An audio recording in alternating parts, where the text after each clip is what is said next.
તો ગુજરાતમાં ખેડૂતોની વાત નહીં સાંભળવામાં આવે તો અહીં પણ નેપાળ જેવી સ્થિતિ સર્જાઈ શકે છે।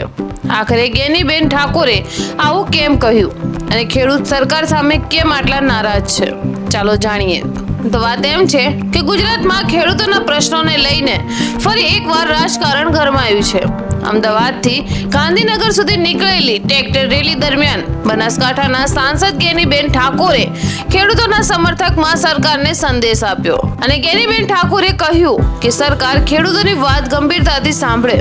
તેમણે ઉદાહરણ આપતા જણાવ્યું કે જ્યારે લોકોની સમસ્યાઓ લાંબા સમય સુધી અવગણવામાં આવે છે ત્યારે પરિસ્થિતિ ગંભીર બની શકે છે। તેમણે નેપાળનો ઉલ્લેખ કરતા કહ્યું કે જનતાનો અવાજ સમયસર સાંભળવો ખૂબ જ જરૂરી છે અને ખેડૂતોનો આરોપ છે કે તેમની જમીનમાંથી પસાર થતી વીજ લાઈનો, જમીન સંપાદન અને વળતર જેવા મુદ્દાઓ પર પૂરતું ધ્યાન આપવામાં આવતું નથી। રેલી દરમિયાન ખેડૂતોનું કહેવું હતું કે તેઓ કોઈ અથડામણ ઈચ્છતા નથી, પરંતુ પોતાની સમસ્યાઓ સરકાર સુધી પહોંચાડવા માંગે છે અને ખેડૂતોનું માનવું છે કે ખેતી અને જમીન તેમના જીવનનો આધાર છે, તેથી તેમનો પ્રશ્નનો ઉકેલ ઝડપથી આવવો જોઈએ અને હાલમાં સરકાર તરફથી પણ ખેડૂતો સાથે ચર્ચા અને સમાધાનના પ્રયાસોની વાત કરવામાં આવી રહી છે, પરંતુ હવે સૌની નજર એ વાત પર છે કે ખેડૂતોની માંગણીઓ અંગે આગળ શું નિર્ણય લેવામાં આવશે। ખેડૂતો માત્ર પોતાની જમીન માટે નહીં પરંતુ આપણા સૌના માટે અન્ન માટે મહેનત કરે છે,